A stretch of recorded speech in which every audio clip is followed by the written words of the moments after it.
इतना उड़ाव सखी, कहवा से तू इतना उड़ाव सखी, आज हमरा के तू बताव सखी, कहवा से तू इतना उड़ाव सखी। तोहर देखा तानी लाखों के साड़ी हो,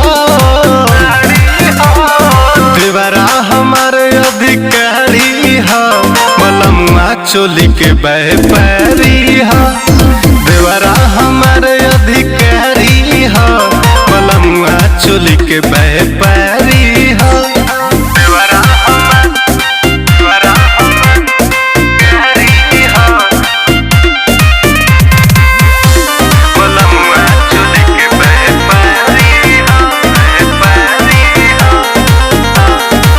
ससुरा से आइलू तनी ना चिन्हाइलू, बोला ये सखी उहाँ का तू खैलू, घूमेलू चढ़ के तू गड़िया, कबो गोपालगंज यारा बजरिया, कबो गोपालगंज यारा बजरिया। ससुरा से आइलू तनी ना चिन्हाइलू, बोला ये सखी उहाँ का तू खैलू, घूमेलू चढ़ के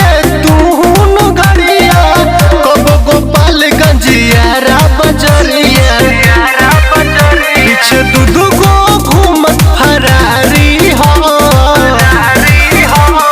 देवरा हमारे अधिकारी हो, मलमुआ चोली के व्यापारी हो, देवरा हमारे अधिकारी हो, मलमुआ चोली के व्यापारी हो।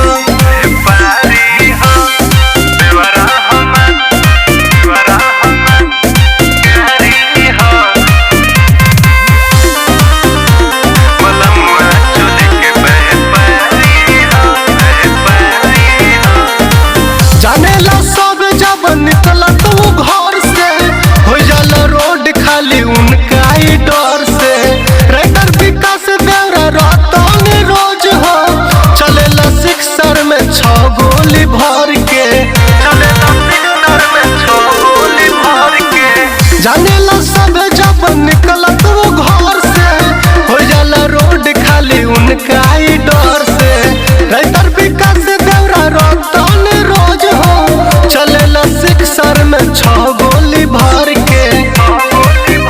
उनकर पूरा जिला में रंगदारी हो,